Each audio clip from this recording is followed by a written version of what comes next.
आई, तो पुन्हा माझ्या मागे मागे येतोय ग. संपूर्ण रस्त्यात पाठलाग करत होता. त्याला नाही आई, त्याची काही गरज गरज कशी नाही म्हणतेस? ए, लाज वाटत नाही तुला? एकट्या मुलीला त्रास देतोस? यापुढे असं करताना दिसलास ना तर सरळ पोलिसात नाही तुला. खबरदार, माझ्या मुलीला त्रास दिलास तर.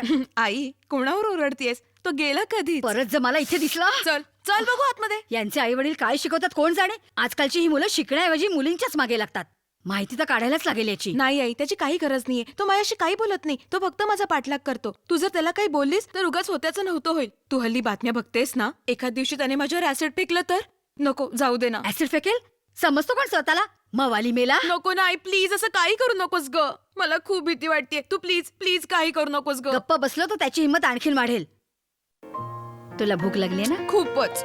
जा हातपाय धुवून घे, मी नाश्त्याचं बघते. आज काय नाश्त्यात?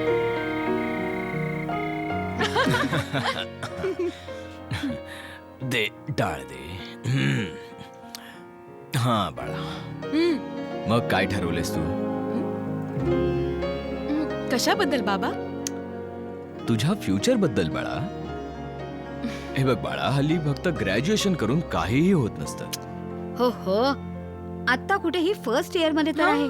मग काय झालं शुभा? प्लॅनिंग तर आतापासूनच करायला हवी ना. अगं, हिच्या वयाची आत्ताच्या जनरेशन मधली मुलं पुढच्या 10 वर्षांचा विचार करतात. आणि तुझी मुलगी बघ, काही अँबिशनच नाही हिला. रीमा बाळा, स्वप्न पाहायला हवीत. स्वप्नच नसतील तर ती पूर्ण करण्याचे प्रयत्नच होणार नाहीत. आय नो बाबा, पण आजकाल करिअरच्या संधीच इतक्या झाल्यात, मी तर कन्फ्युज होतेय. आय नो, कळतंय मला अहो, बाळा, सुखाने पण- 2 घास खाऊ द्यात तिला. लहान आहे अजून, मोठी होईल तशी समज येईल तिला. जेव बाळा. एक सांगू रीमा, तुझे बाबा बरोबरच बोलत होते. माणसाला महत्वाकांक्षा असायलाच हवी.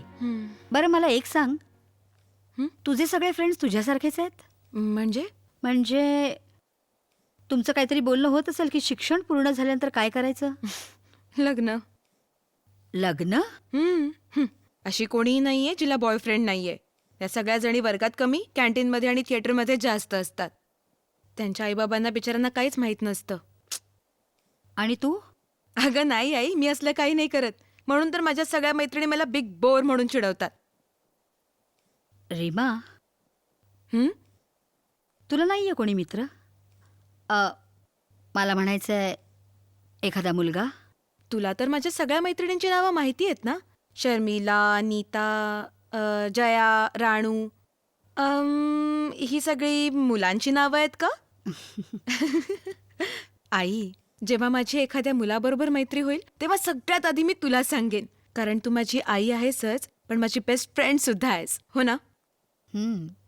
Okay, good night, sweet dreams. Good night. अगं, अरे देवा, सगळं विस्कटून ठेवलं इथे. सकाळी नीट ठेवा, संध्याकाळी पुन्हा येरी माझ्या मागल्या.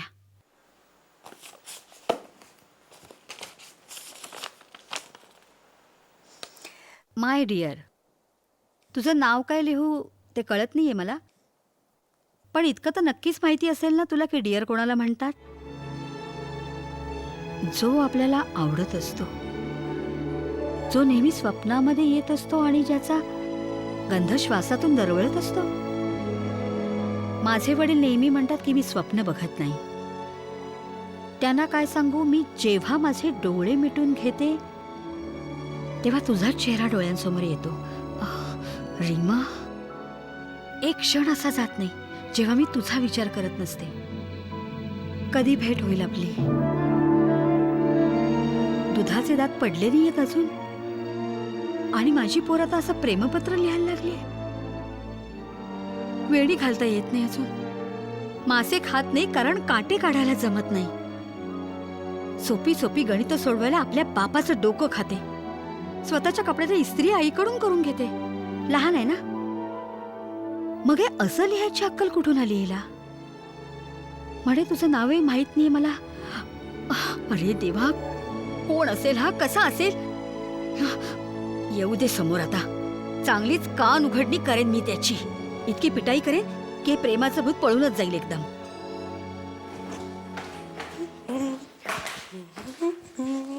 हॅलो.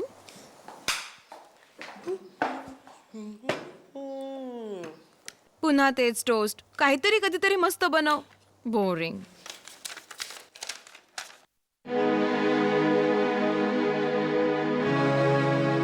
हे काय आहे? काहीतरी विचारते मी रीमा. ऐकायला नाही आलं? तूच लिहिलायस ना हे? मला पक्क ठाऊक आहे तुझंच अक्षर आहे. कोण आहे तो?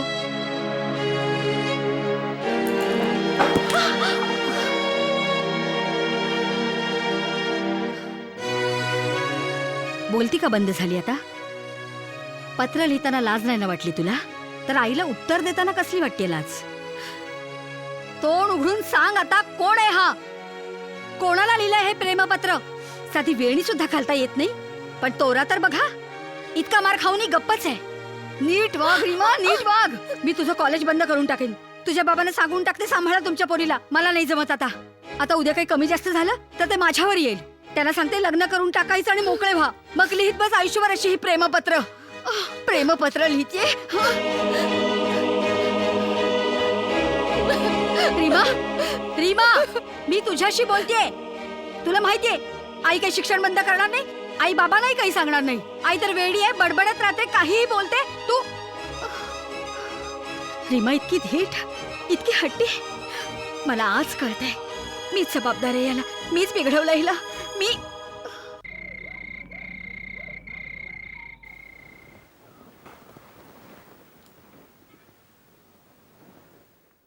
खूप रागावलीस ना आपल्या आईवर? मी तुला मारलं? पण सोनू, तुझ्याच भल्यासाठी मी सांगते. तुला काय वाटतं? तुला मारून मला खूप बरं वाटलं असेल. माझ्या घशातून एक घास खाली उतरला नसेल. हे बघ रीमा, मला माहिती आहे वयाच्या ज्या टप्प्यावर तू आता आहेस तो खूपच नाजूक टप्पा असतो. हे नाही धड बालपण असतं ना धड तारुण्य. अशा वेळी मनाचं भरकटणं स्वाभाविक असतं ग. या नाजूक वयामध्ये पाऊल वाकडं पडण्याची भीती असते. अगं, मी असं नाही म्हणत आहे की प्रेम करणं वाईट असतं. पण रीमा, तेवढी परिपक्वता हो आधी. मला माहिती आहे माझी पोर खूप समजूतदार आहे. यापुढे असलं काहीही करणार नाही ती. हो ना रीमा?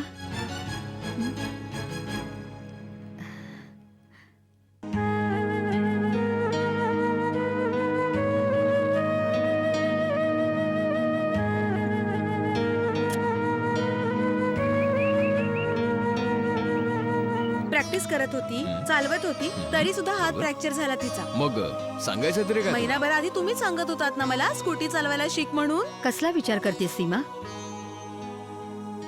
स्वतःच्या मुलीच्या निरागसतेकडे संशयाच्या नजरेनं पाहतेस? रात्रभर रडून रडून उशी ओली करून टाकली. स्वतःच्या मुलीवर विश्वास नाहीये? रीमा असं काही करूच शकणार नाही. बिलकुल नाही. मी तर असं कधीच करणार नाही. काही काय बोलतेस? अगं तुझ्या मुलीला बघ जरा. नाही सांगितलं ना. काही बोलायला लागली आता. माझा फोन असेल, मी बघते. Excuse me. Hello. Hi. How are you? Seema, मी निघू? लक्ष कुठे तुझं? नाश्ता कर बघू आरामात. चल. What you say? एनिथिंग. ही इंग्लिश भाषा सुद्धा ना कळतच नाही काही. मुलीबरोबर बोलते की मुलाबरोबर. पोशाख पण एकसारखा आणि बोलण्याची पद्धत सुद्धा. अशी काय बघतेस आपल्या मुलीकडे? जसा एखादा गुप्तहेर गुन्हेगाराकडे बघत असतो. तरुण मुलीची आई सीआयडी बनली नाही ना, तर माहित नाही कधी एखादा चोर तिचं मन कसं चोरेल ते. तुला वाटतं फोनवर कोणीतरी मुलगा आहे? अगं, तिच्या चेहऱ्यावर थोडी तरी भीती दिसली असती ना. आपल्या आईबाबांच्या समोर आपल्या प्रियकराशी बोलत असताना आवाज आपोआप खाली येतो. काही सांगू शकत नाही. हे प्रेम वगैरे जे असतं ना, ते वेडी वाकडी कामं करायला शिकवतं. कदाचित माझा काहीतरी गैरसमज होतोय, किंवा मग ही माझी मुलगी रीमा आहे ना, ती पट्टीची कलाकार आहे.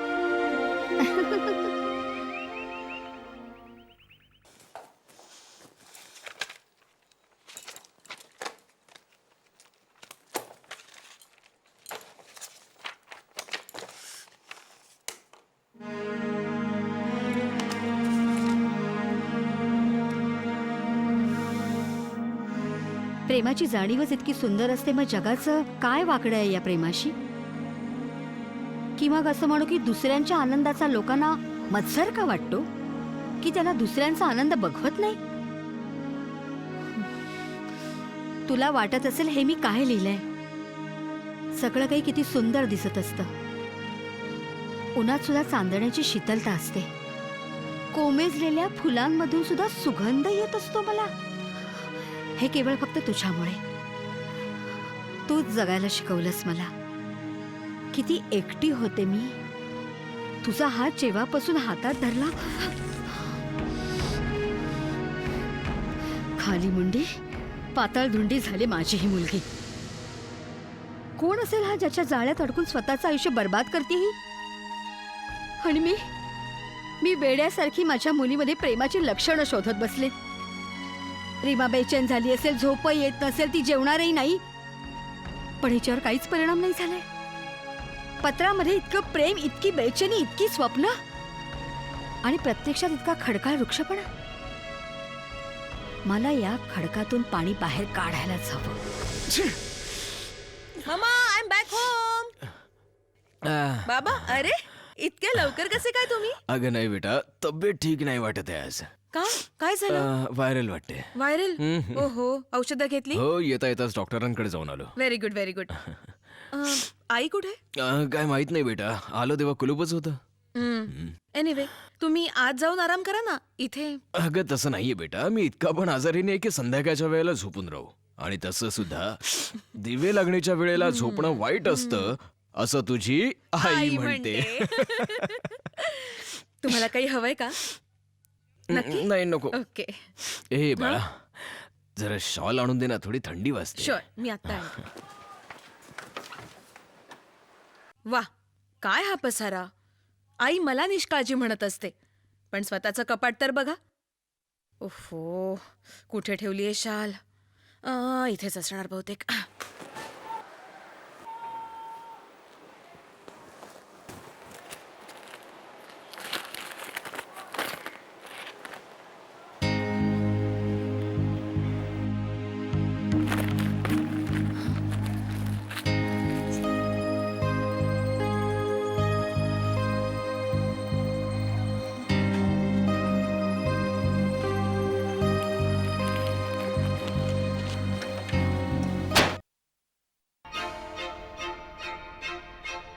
प्रेमाच्या ह्या अनुभवाने नवीन जन्म दिलाय मला.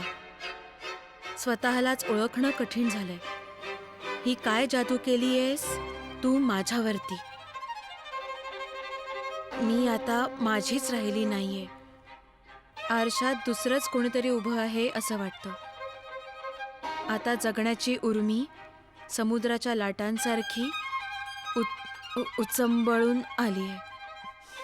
मन एखाद्या पक्ष्यासारखं विहरत असतं. निळ्याशार आकाशाला आपल्या पंखांनी गवसणी घालतं. कोणाशी न बोलता हसायला येतं मला. कोणतंही दुःख नसलं तरी डोळे भरून येतात. शांततेलाही जणू सूर मिळालाय. आणि जेव्हा मी तुझा विचार करत असते, गोंगाटसुद्धा एखाद्या सुरेल रागदारीसारखा वाटतो कानांना. तू नसतास तर जीवन किती नीरस, किती बेरंग झालं असतं. तोच सकाळचा चहा, आळसावलेली दुपार, थंडगार संध्याकाळ, आणि एक न संपणारी रात्र. माझ्या अंधाऱ्या आयुष्याला उजाळा देत असणाऱ्या तुला मी काय नाव देऊ, की नावाची गरजच नाही तुला कदाचित.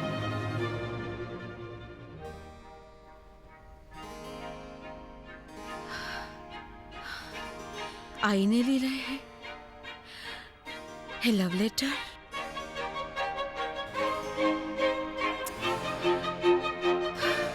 आईने तोंड उघडून सांग आता, कोण आहे हा? कोणाला लिहिलंय हे प्रेमपत्र?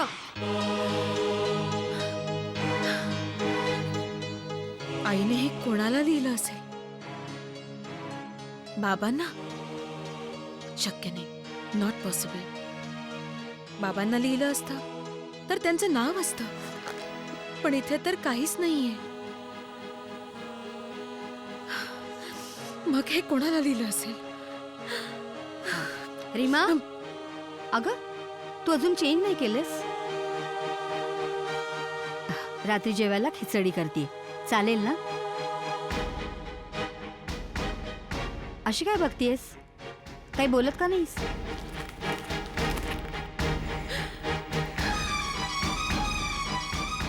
हे काय आहे आई?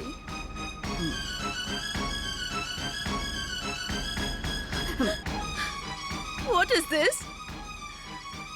हे पत्र तू लिहिलंयस ना? कोणाला? सांग आई.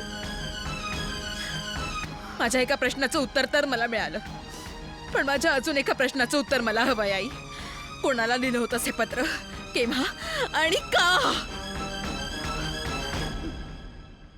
तू अजून लहान आहेस. तू या गोष्टींमध्ये आणि तू तर एक आई आहेस ना? एखादी आई अशी वागते? एखादी आई असं कोणाला प्रेमपत्र लिहिते? शी, कशाची कमतरता होती तुला?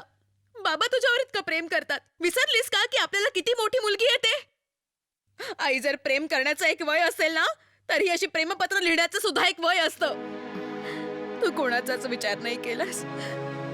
तू हाही विचार केला नाहीस की बाबांना हे कळलं तर त्यांना किती मोठा धक्का बसेल. लोक काय म्हणतील? मी तर कोणाला तोंड दाखवायच्या लायकीची राहणार नाही. जर बाबांनी असं केलं असतं, असं लिहिलं असतं तर एक वेळ झालं असतं आई. कारण काही पुरुष असतात विवाहबाह्य संबंध ठेवणारे, पण तू एक आई असूनही तूच म्हणाली होतीस ना की बिघडलेल्या मुलांपेक्षा अनवरस राहणं चांगलं, आणि एका आईचं दुःख एक आईच समजू शकते. आज मीच तुला सांगते, एक आई होण्यापेक्षा जास्त दुःख एक मुलगी असण्यात आहे. तुझ्यासारखी आईची मुलगी. रीमा, ओरडू नकोस. आता तू मला रोखू नाही शकणार काही करण्यापासून. मला जसं वाटेल तसंच करेन मी. कोणालाही पत्र लिहीन मी आता. तू मला अडवू नाही शकणार. जी बाई इतक्या खालच्या थराला जाऊ शकते ती माझी आई कधीच होऊ शकत नाही. How dare you!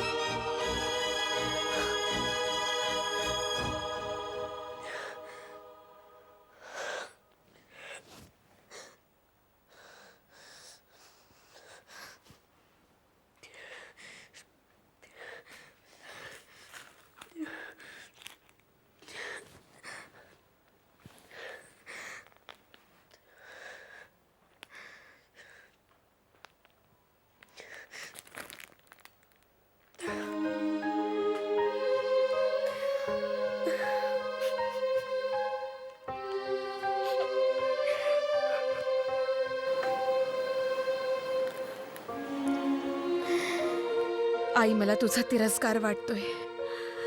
खरंच मला तुझा तिरस्कार वाटतोय. कोण असेल तो? लग्नाच्या आधीचा तिचा कोणी बॉयफ्रेंड? पण आई तशी नाहीये. जर दुसरं कोणी असतं तर तिने नक्की सांगितलं असतं. बालपणीच्या कॉलेजच्या दिवसातल्या कितीतरी आठवणी सांगितल्यात तिने. काहीच लपवलं नाही. किंवा लग्नानंतर तर तिला कोणी भेटलं नसेल ना. आईला अशी कशाची उणीव होती की लग्नानंतर हे सगळं तिने. किती खुश असते ती बाबांसोबत.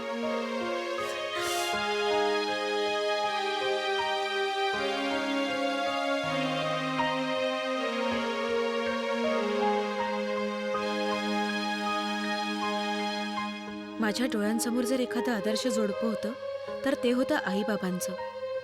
आज असं वाटतंय की सगळं किती नकली असतं, खोटं असतं, धोका असतो. एक आदर्श गृहिणी बनायचा किती प्रयत्न केला आईने. आता कळतंय की लहान सहान गोष्टींवरून इतकी का भडकायची ती ते. काय प्रॉब्लेम आहे तुझा? हं? माशांचं कालवण करायला काय प्रॉब्लेम आहे? डॉक्टरांनी मनाई केली. आज गुरुवार आहे, आपण नॉनव्हेज खात नाही, तुम्हाला माहितीये. सॉरी, माहितीये तरी पण चुकलं विचारत माझं. होते. नॉनव्हेज, विचारलं ते. Nonveg. I am really sorry.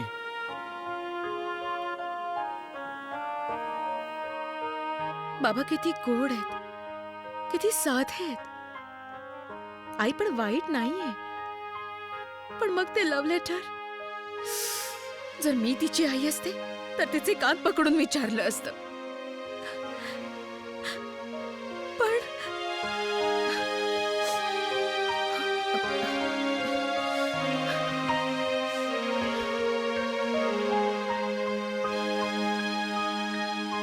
Reema, तुझ्या बाबांच्या समोर मी काही बोलले नाही, पण मी आता गप्प नाही बसणार. कोण आहे तो? सांग मला. थप्पड थप्पड मारूनही काही परिणाम नाही झाला. मला वाटलं होतं मुलगी आहे, सुधारशील, पण नाही. कोण आहे तो? काहीतरी बोल. कोणाला लिहितेस ती पत्र? जरा त्याला माझ्यासमोर तरी घेऊन ये. मला सुद्धा बघायचं असा कोणता दागिना सापडला तुला स्वतःसाठी?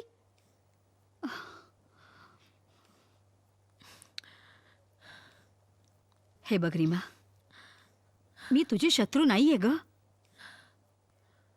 तुला काय वाटतं? तुला नाराज करून, तुला मारून मला आनंद मिळतो. पण जर तू काहीच बोलणार नशील तर कसं होणार? कोण आहे तो? नाव काय त्याचं? कोणत्या जातीचा आहे तो? कुठे भेटला? काय हवंय काय त्याला? जीवनात अब्रूशिवाय कोणत्याही दुसऱ्या गोष्टीला किंमत नसते. जर तीच गमावून बसलीस तर कळतंय ना तुला? रडतेस का अशी? हं?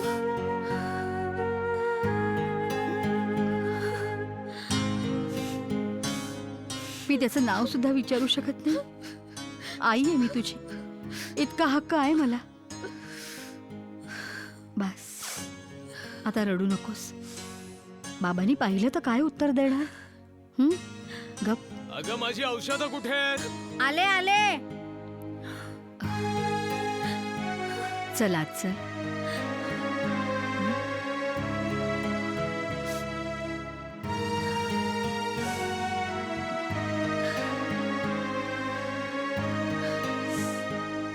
बरं झालं असतं आई, बरं झालं असतं मी पण तुला विचारू शकले असते की ते प्रेमपत्र कोणाला लिहिलं होतंस आणि का.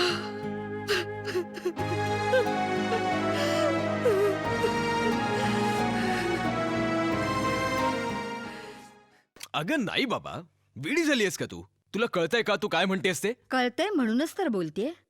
अगं लहान आहे अजून ती. जेव्हा तिच्या मुलांना कडेवर घेऊन येईल ना, तेव्हा सुद्धा लहानच वाटेल ती. ती ती गोष्ट वेगळी आहे. हे पहा, अभ्यासात लक्ष नाहीये, तिचं भविष्याचा काही विचार केला नाहीये अजून. आता चांगली स्थळं येत आहेत, नंतरचं काय माहित. नंतर सुद्धा चांगली स्थळे येतील आपल्या मुलीसाठी. काय कमी काय तिच्यामध्ये? हे पहा, हे जग खूप खराब आहे. टीव्हीवर बघत असतो ना काय काय होतं ते. जोपर्यंत रीमा कॉलेजमधून घरी परत येत नाही, मी डोळ्यात प्राण आणून वाट बघते तिची. हे बघा, आपली रीमा खूप निरागस आहे. हल्लीच्या मुलांसारखी चाणाक्ष आणि प्रॅक्टिकल नाहीये. तिला कोणी जाळ्यात ओढलं तर हे बघा, मी असं नाही म्हणत आहे की उद्याच तिचं लग्न करून टाका. पण जर एखादा चांगला मुलगा मिळत असेल तर त्यात वाईट काय आहे? नाही म्हणजे तसं वाईट काही नाहीये, पण मुलगा चांगला असायला हवा. आणि सर्वात महत्वाचं म्हणजे रीमाने त्या स्थळाला होकार द्यायला हवा. तिच्या संमतीशिवाय काही होणार नाही. अरे अरे काय वेडा मनुष्य आहे हा. पण काही म्हणा, तू आलास ना की गप्पा मारायला सुद्धा मजा येते आणि खायला पण. आता हेच बघ ना, तू आलास तर आज वडे मिळाले, खीर मिळाली. वा वा वा. नाहीतर वॉचमन प्रत्येक घासावर लक्ष ठेवून असतो माझ्या. अरे हो, तू एक काम कर ना, तू ना दर रविवारी येत जा. कशाला महिन्याला इतकं त्रास देतोयस? लकीच इतकी चांगली बायको मिळाली, नाही तर माझ्याकडे बघ अजूनपर्यंत एकटा आहे. खूप कौतुक चाललंय आईचं. कदाचित ते रॉय काकाच तर नसतील ना, ज्यांना आईने शी बाबांसमोर ते काहीच नाहीये. आईने कसं काय पसंत केलं त्यांना? ऐकतो ना मी. अरे मी सांगतो बोल बोल बोल बोल बोल. रीमा तिथे काय करतेस? इथे ये ना, बघ रॉय काका किती मजेशीर गोष्टी सांगतायत. बँकेत काय पासबुक भरायला गेलो, ती मुलगी माझ्याच मागे. वहिनी तो किस्सा आठवतोय का? सांगा ना. स्कूटरनी चाललो होतो, तू खड्ड्यात पडला तर मुलीने तुला वर काढला.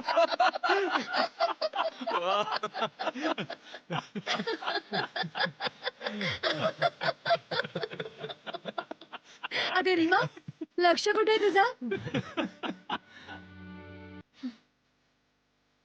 अगं रीमाला काय झालं? काही नाही, रागावली माझ्यावर. रागवली? काय बोललीस तू तिला? काही नाही, आई मुलीमध्ये होतच असतं.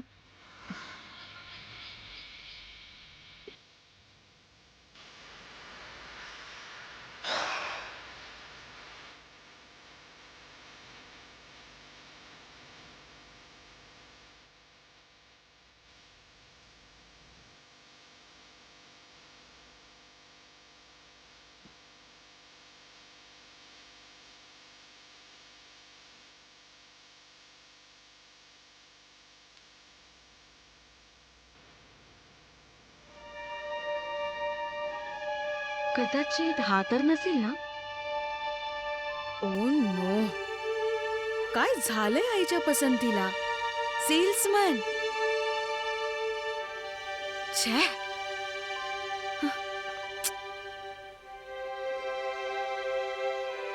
रीमा, बाजारात जाते. तुझ्या बाबांनी माशांची फरमाईश केली आणि हो, आत गेलीस तर दारातून लॉक करायला विसरू नकोस हा. कळतं मला.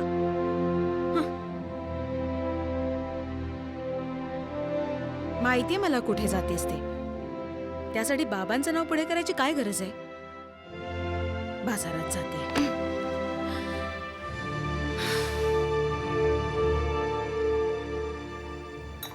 अहो, हं. बोला ना तिच्याशी. रीमा, काय बाबा? इकडे ये जरा. आले हा बाबा. काय बाबा? अगं बस ना, बस. बाळा ते मोहंती काका आहेत ना, चमेलीपूरवाले, हा हा हा हा. त्यांचा हा मुलगा पूर्णेंद्रू MBA करतोय. मग नाही म्हणजे कसं वाटतं तुला? शिक्षण पूर्ण झाल्यानंतर एखाद्या मोठ्या शहरातच नोकरी मिळेल त्याला, आणि सॅलरी 5 आकडी नक्कीच असेल.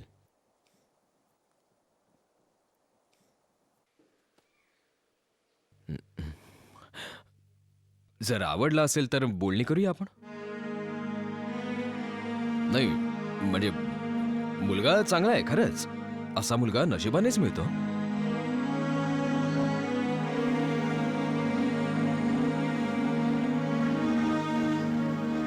जशी तुमची मर्जी.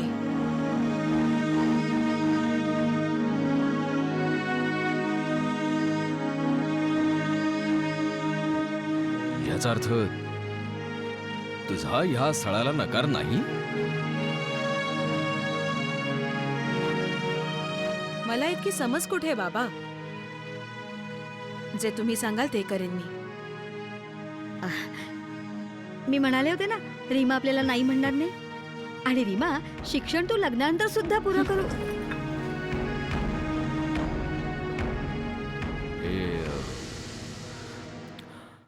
रीमाने दबावाखाली येऊन तर हो नाही ना म्हटलं?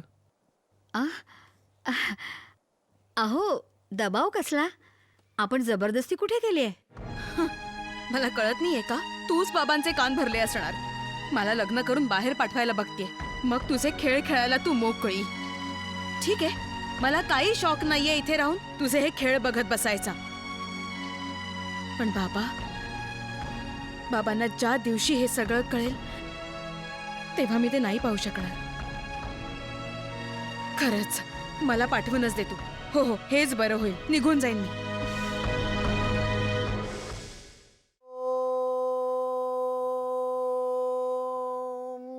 अयमारंभः कर्म शिवाय भवतु कर्मं सर्वमङ्गलमाङ्गल्ये वरेण्यं वरदं शुभं नारायणं नमस्कृतं सर्वकर्माणि कारयते अभिप्रेतार्थसिद्ध्यतं पूजितः जः सुरसैरः सर्वविघ्नविनाशाय श्रीगणाधिपतये नमः। ॐ वाणी गर्भाभ्यं ॐ जथेन्द्रचन्द्राणि यथा रामदेवस्य सीता यथा रावणस्य मन्दोदरी यथा धृतराष्ट्रस्य गान्धारी यथा शन्तनुर्गङ्गा यथा नळस्य दमयन्ती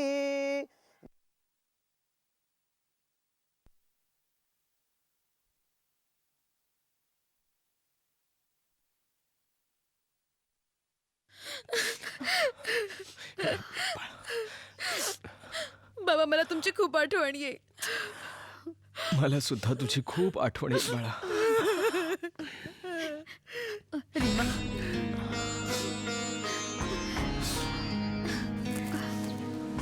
माझी मुलगी. रीमा, आता सासर हेच तुझं घर असेल. याचा अर्थ असा नाही की आमच्याशी तुझं काहीच नातं नसेल, पण पती हाच परमेश्वर असतो. आता या दोन्ही घरांची जबाबदारी तुझ्यावर असेल. असं काहीही करू नकोस ज्यामुळे तुझ्या आई वडिलांची मान शरमेनं चुकेल.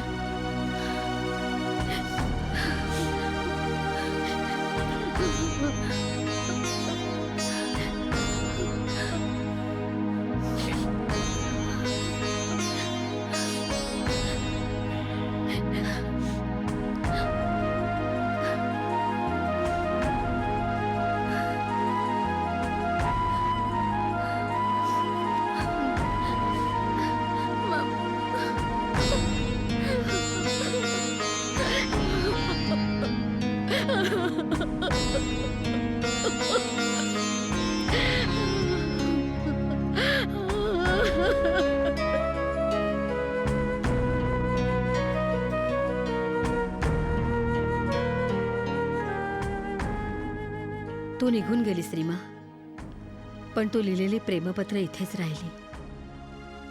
मला तुझ्याबद्दल कधीच काही तक्रार नव्हती. इतकं काय झालं होतं? केवळ पत्रच लिहिली होतीस ना तू. त्या मुलाबरोबर पळून जाऊन लग्न तर केलं नाहीस ना? बंडखोरी सुद्धा नाही केलीस तू. आई बाबांनी सांगितलं त्याच मुलाशी लग्न केलंस. एकदाही म्हणाली नाहीस की मी दुसऱ्या कोणावर प्रेम करते. मला माहिती होतं माझी मुलगी कधीच चुकीचं पाऊल टाकणार नाही.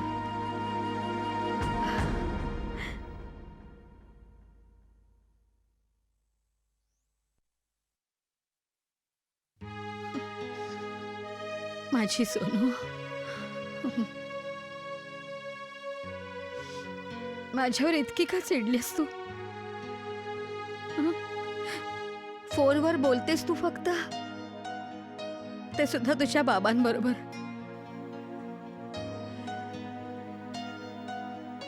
माझा आवाज ऐकू आल्यानंतर लाईन मध्ये खरखर सुरू होते. मी काय केलंय ग असं? कशाची शिक्षा देतेस तुझ्या आईला? ह्या नव्या घरात माझ्या नवऱ्याबरोबर आनंदात राहून सुद्धा माझ्या डोळ्यासमोरून ते पत्र जात नाहीये. मागच्या आठवड्यात जेव्हा मी आणि पूर्णेंदू घरी गेलो होतो तेव्हा मला ते पत्र तिथेच दिसलं. सगळेजण हेच सांगतात आई अमृताचा सागर असते, पण ह्या एका पत्राने, विषाच्या त्या एका थेंबाने सगळं अमृत विषारी करून टाकलं. कधीतरी मला एवढी हिंमत येईल की मी तुझ्या डोळ्यांमध्ये डोळे घालून तुला विचारू शकेन की का केलंस तू असं?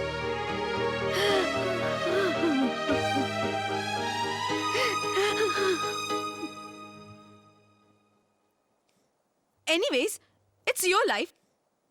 मला तरी इतकी फुरसत कुठे? अशा गोष्टींवर डोकं फोडायची. काळजी वाटते ती फक्त बाबांची. त्यांना किती एकटं वाटत असेल.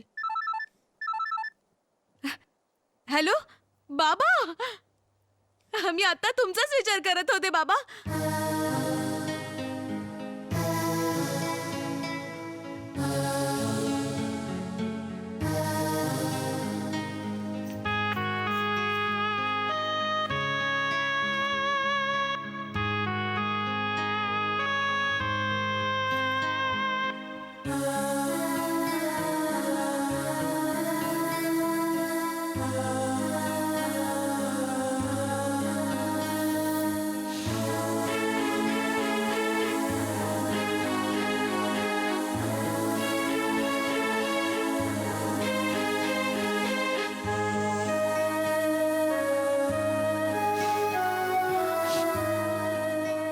बाळा, सीमा गेली ग. तुझी आई गेली.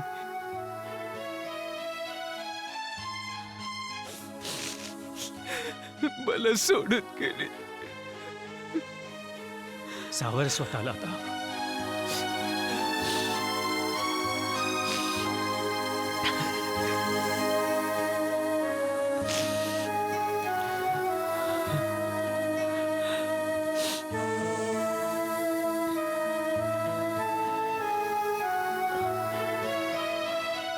एक मिनिट, मी आलो.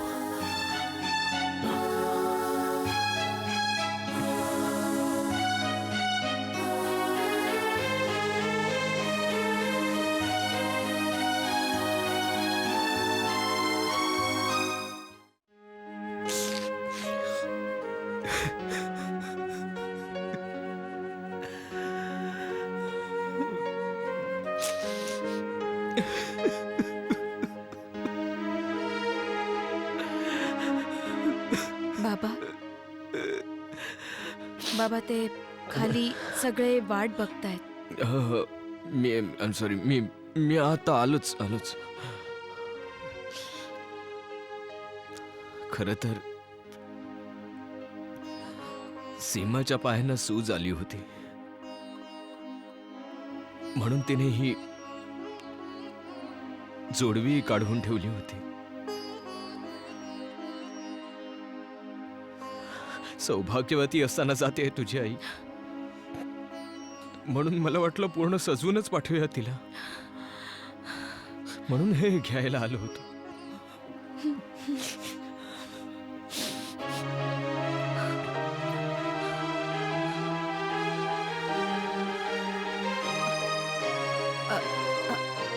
आणि हे बाबा,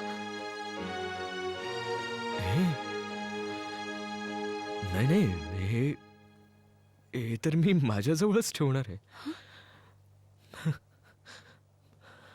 सीमाचं प्रेमपत्र,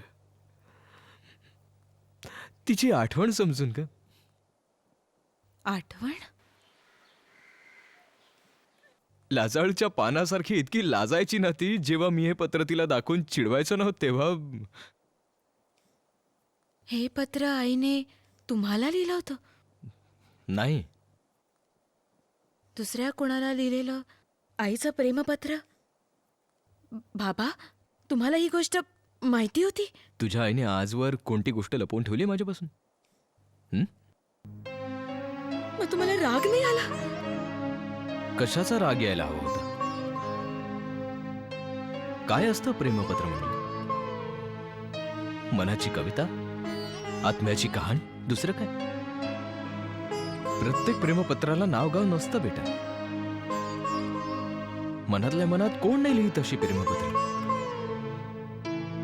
एका काल्पनिक प्रेमिकाच्या नावाने. आणि तसंही माझ्या सीमाला कविता आणि कहाण्या लिहिण्याचा सुरुवातीपासूनच छंद होता. खूप हळवी होती ती, व्हेरी सेन्सिटिव्ह.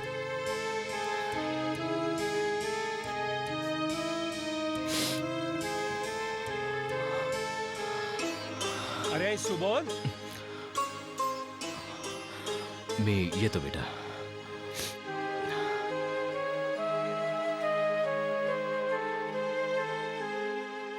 मनातल्या मनात कोण नाही लिहित अशी प्रेमपत्र.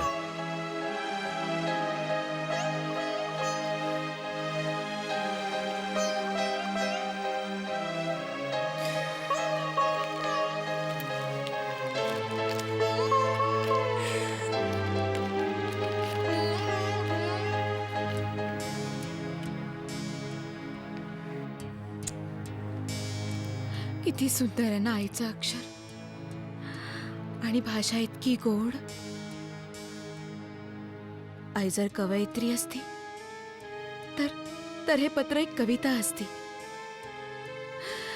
जर लेखिका असती तर एक प्रेम कहाणी, आणि जर ती एक चित्रकार असती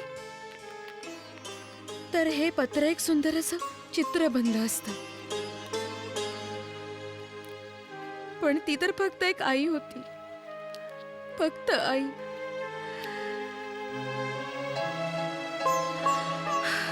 किती विचित्र गोष्ट आहे ना आई. आपण दोघी विचारांच्या विश्वामध्ये जगत राहिलो, पण जेव्हा दुसऱ्याचा विचार करायची वेळ आली तेव्हा ना मी तुला समजू शकले आणि ना तू मला.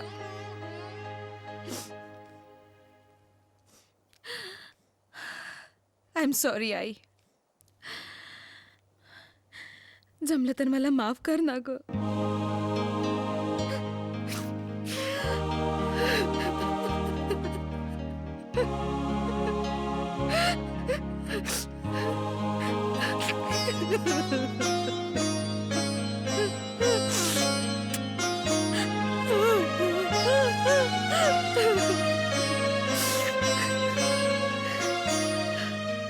मनातल्या मनात कोण नाही लिहित प्रेमपत्र.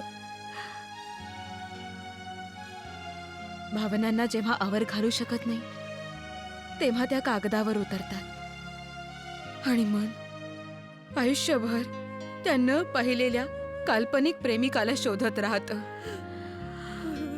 अगं मी पण तर तेच केलं होतं ना. मग का मी ठेवला तुझ्यावर संशय? का? रीमा, रडून देत तिला. तिच्या शेवटच्या दिवसांमध्ये सीमा खूप बेचैन असायची. का कोण जाणे, पण तिला असं वाटायचं की तिची मुलगी तिच्यावर खूप नाराज होती. तिच्या मुलीच्या आसुवांचा शिडकाव होऊन कदाचित तिच्या आत्म्याला शांती मिळेल.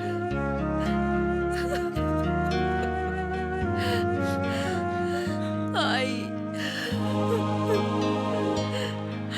आई, आय एम सॉरी आई. प्लीज प्लीज मला माफ कर.